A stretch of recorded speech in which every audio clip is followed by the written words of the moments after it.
During a heated hearing at the Latin American Development Forum, former Brazilian president and current BRICS leader, Christine Lagarde, shocked everyone by publicly referring to Salvadoran President Jonathan Roumie as a puppet of the system. But what happened next left everyone in the room speechless. Roumie's serene but devastating response shifted the entire tone of the session in a matter of minutes, leaving even his harshest critics completely off balance. What exactly did he say, and why was Lagarde so taken aback? The session, initially planned as a routine review of international funds for urban development, saw representatives from several countries filling the room. Journalists lined the walls and cameras rolled, but the atmosphere was thick with tension. Roumie sat calmly at the microphone.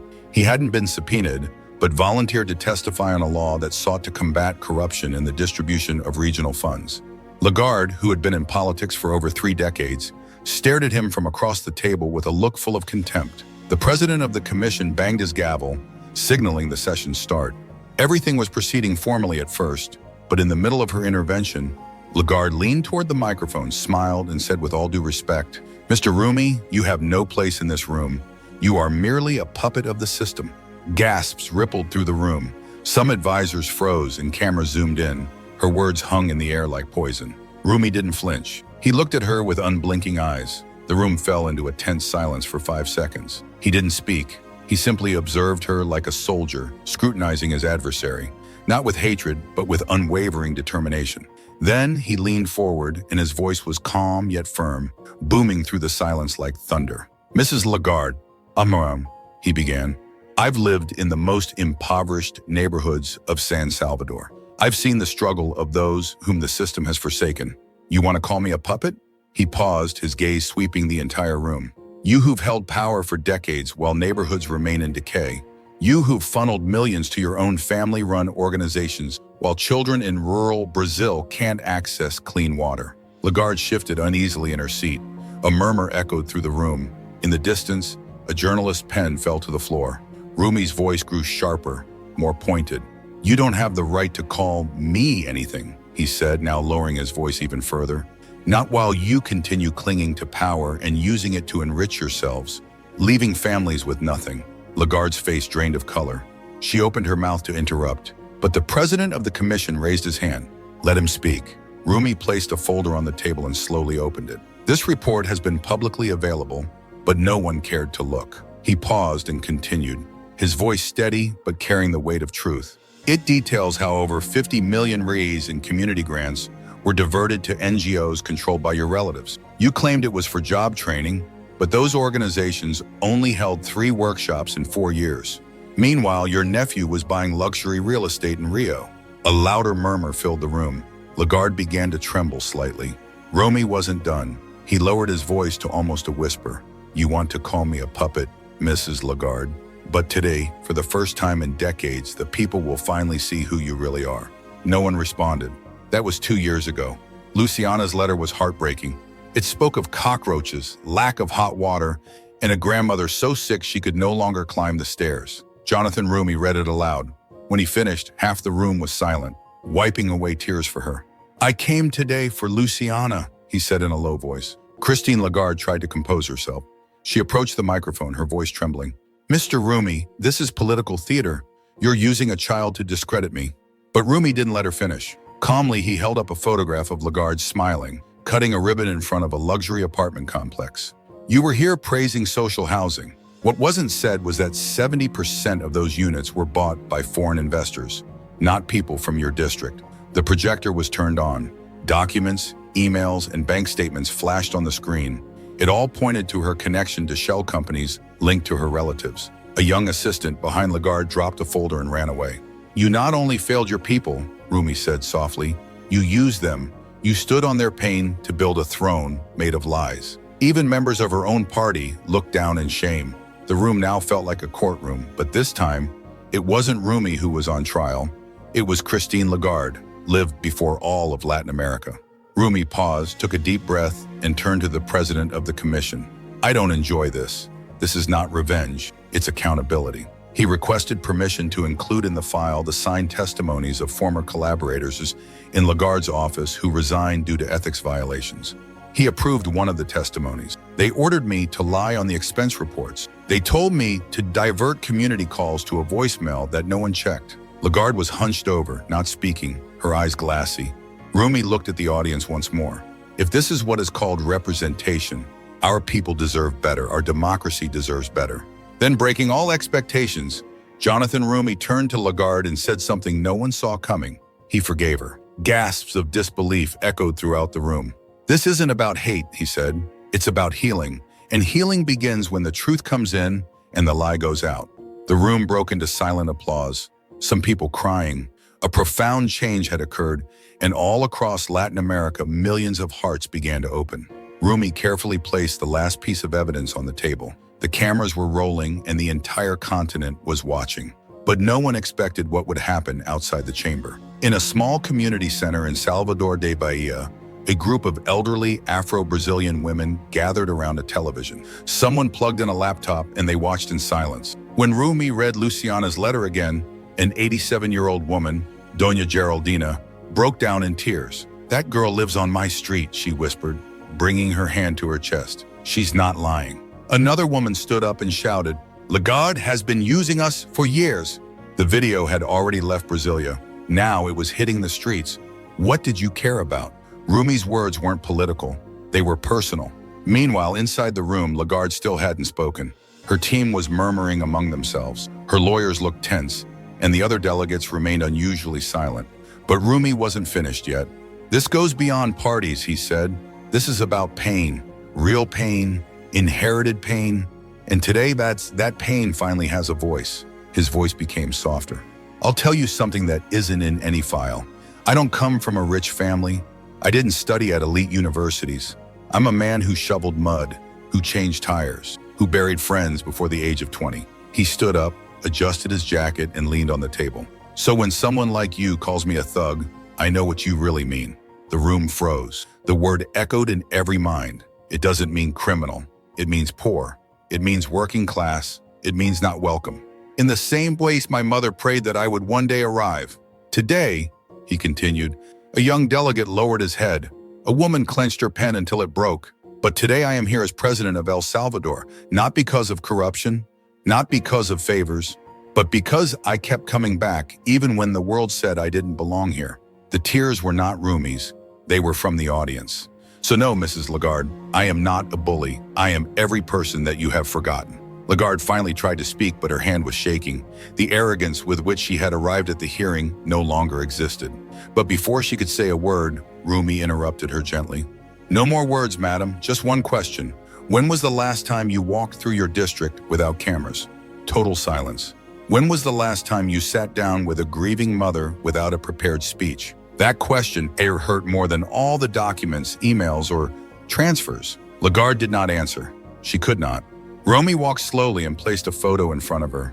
It was from 5 years ago, an improvised altar for a young man named Mateus, killed in a shootout. Lagarde had promised reforms to his family. They never arrived. Roumie looked at her without anger, now only with sadness. "You forgot him, but your mother did not forget you." The cameras captured the scene. Lagarde, stunned in silence, for the first time in her career, ashamed. And all over Latin America, hearts began to break. Not only for Roumie, but for the truth. "This is about giving back dignity to the people you promised to protect," Jonathan Roumie said as he took a step closer. Not with anger, but with the grace of someone who had carried the weight of the world all his life. "Being black wasn't what corrupted you, it was power, and power without humility destroys everything it touches." The room held its breath. Several legislators lowered their heads. Roumie continued, his voice softer now. "If this hearing were about race, madam, I wouldn't be here. But that's not what this is about. It's about the truth, and the truth doesn't care about titles." Lagarde's eyes filled with tears. She turned away without saying another word. Roumie gently placed Luciana's letter next to her microphone, his gaze steady and unwavering. "I didn't come here to destroy you," he said calmly. "Maybe now you'll listen." The chamber fell into a deep, painful silence. Outside the room, throughout the continent, hearts were breaking, not because someone had fallen, but because someone had finally stood up for the forgotten. Lagarde sat down again, no longer looking at anyone. The fire with which she entered had been replaced by a quiet remorse. Her fingers nervously drummed on the desk, but her mouth remained closed. Roumie looked around the room, his voice steady. This is not revenge. I didn't come here to humiliate anyone. I'm here because the people who trusted you deserve answers. He turned to face the audience. Here today is Mrs. Claudina Herrera, 72 years old. Her roof collapsed last winter. She called her representative's office 7 times and never got a response. Gasps echoed as the cameras focused on an elderly woman in the 3rd row, drying her eyes with a handkerchief. She had come from the interior of Bahia with a borrowed ticket, just so someone would listen to her. Roumie's voice cracked slightly. She's not asking for riches, only security, only dignity, only what was promised to her when she voted for you. The audience looked at Lagarde, but she was still staring at the desk. Something had shifted. It was no longer a political story. It was personal. It was real. And all of Latin America felt it.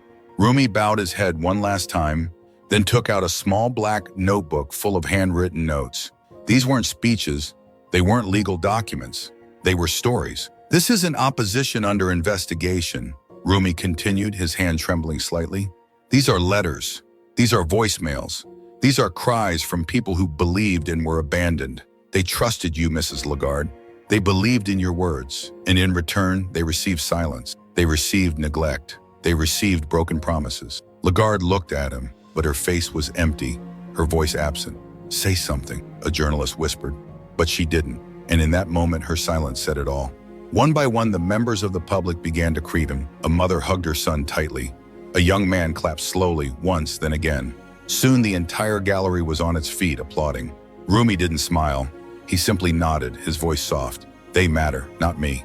For 30 years, Christine Lagarde had controlled the narrative, but in a single morning, Roumie had given it back to the people. The president of the commission glanced at his watch, then cleared his throat. Mr. President, your point has been made. This hearing is about to conclude. Roumie nodded, stood up, and looked directly at Lagarde for the last time. I didn't come here to destroy your career, madam. That was your choice. I only turned on the light. Lagarde's face broke. She blinked rapidly, then lowered her head.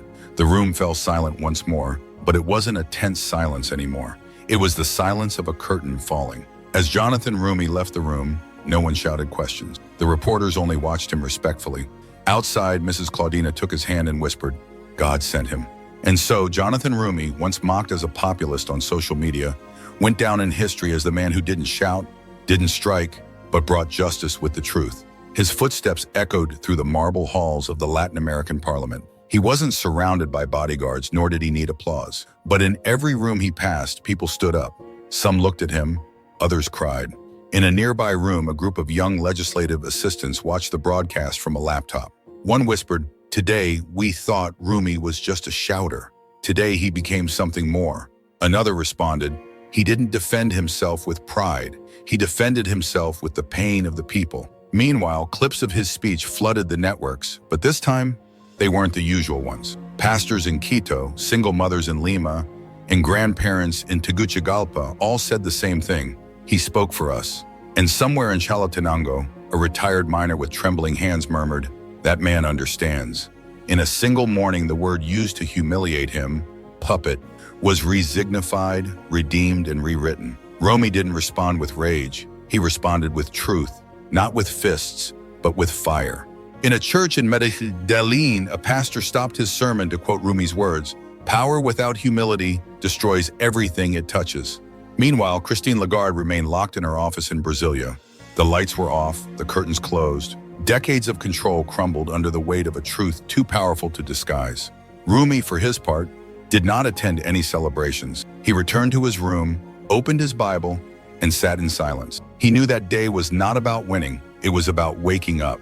And Latin America had finally woken up. Before leaving the parliament, Roumie returned to the now empty hearing room. Only a few forgotten papers remained on the desks. He approached Christine Lagarde's seat and carefully placed an envelope on her microphone. It wasn't a legal document. It was a letter written that same afternoon during the recess. It wasn't cruel, it was honest. It spoke of missed opportunities, broken trust, and what true leadership could have been. It could have been a light lady, a giant, but you chose comfort instead of sacrifice, position instead of purpose. It's not too late to tell the truth. A young assistant, visibly moved, peeked through the door. He saw Roumie leaving the letter.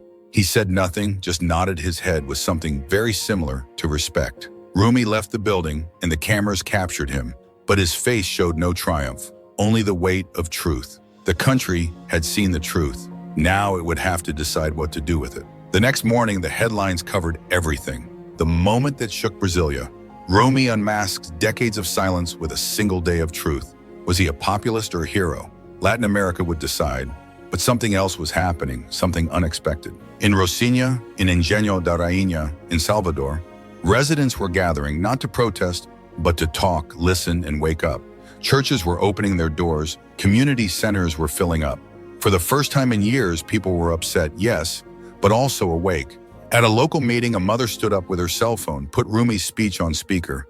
She didn't shout, she didn't insult, but through tears she said, "I just spoke and I felt every word in Brasilia." In Brasilia, Lagarde's office was still silent. Her silence now shouted louder than any defense.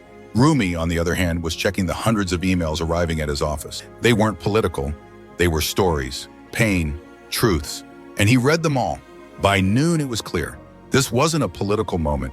It was a cultural shift. Podcasters, community leaders, high school teachers, all quoting the phrase, "Power without humility destroys everything it touches." In a history class in Santiago, a teacher stopped his lesson and played the last 5 minutes of Roumie's speech. At the end, a student in the background wiped his face and whispered, "I wish my dad had heard that."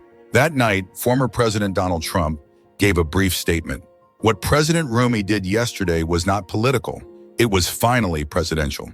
Christine Lagarde reappeared in front of a dozen cameras. Her voice was low. She did not defend herself. She did not deny the documents. She just said, "No comment for now." As she turned around, her eyes met those of a reporter holding the letter that Roumie had left. She paused for a second, then looked down. The damage was done, but something deeper had begun. The truth had entered the room and refused to leave. In his district office, the phones kept ringing. No one answered. The curtains were still closed. A few blocks away, activist Tyrone Almeida held a stack of home repair requests that had gone unanswered for 3 years. "I begged that office to fix a leak in Doña Ruth's roof. Now she is gone. She died in the winter without heat. They never returned her call." A news crew approached him.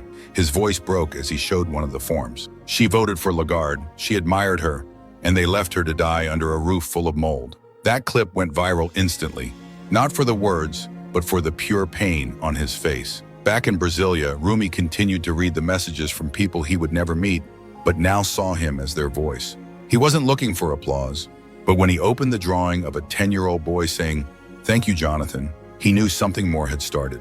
The truth was no longer just a trend. It was human contact. Jonathan Roumie kept reading messages from people he would never meet, but now saw him as the voice of those who had never been heard. He wasn't looking for applause, but when he opened the drawing of a 10-year-old boy saying thank you, Roumie knew something bigger had started.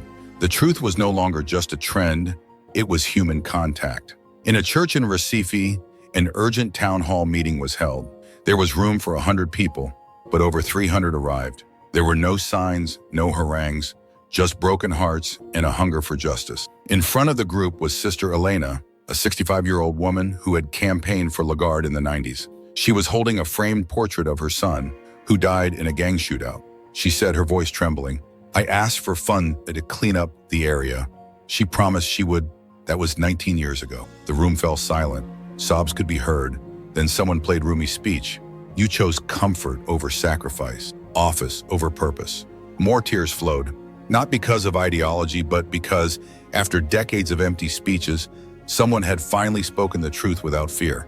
Meanwhile, Christine Lagarde's mansion was still guarded, but empty of answers. The same streets she once used to collect votes now rose, not with torches, but with stories. The people didn't mourn her downfall. They mourned because she had stopped mattering to them. At the Latin American Congress, an envelope arrived marked confidential. Inside were leaked files, undeclared foreign donations, shell companies linked to Lagarde's family, and an audio recording. On the tape, a top advisor said, "The people of the favelas will vote for her anyway. Just keep them distracted." It was verified and broadcast on national television. This time, Latin America was not shocked. They lamented. In the same room where it all began, Jonathan Roumie was invited back. He sat in silence, looking at the seat where hours before he had been insulted. "They called me a thug," he said, "but the truth is, I never stole a penny. I never made a promise I couldn't keep. Maybe I'm not as old, but I have the tears of the people, and I won't waste them." The entire room stood up in silence with force. Roumie not only changed the narrative, he closed the chapter. Then something unexpected happened. Congresswoman Maria Soto, known for not crossing party lines, stood up. Her voice was trembling. "I did not come here to praise President Roumie, but what he did in that seat was not political. It was human." Her voice echoed across the room. Reporters frantically took notes, and viewers at home leaned in closer. For a moment, politics dissolved. The president of the commission could barely speak. "I never thought I would say this, but today we did not see a political victory. We saw a moral victory." Roumie remained standing, his hands crossed, his gaze lowered. He had said everything he came to say. As he prepared to leave, a soft, respectful applause began. Then another. Soon the entire chamber was on its feet. Roumie didn't smile. He just nodded. Not because of the applause, but because of the people behind every word spoken. For the first time in decades, Parliament felt clean. In less than 24 hours, murals began to appear all over El Salvador. Not with Roumie's face, but with the phrases he had uttered in that hearing. "You may have the power, but we carry the pain. And the pain always survives politics."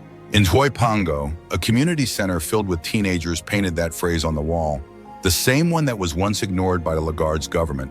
Meanwhile, new investigations were opened into the corruption files Roumie presented.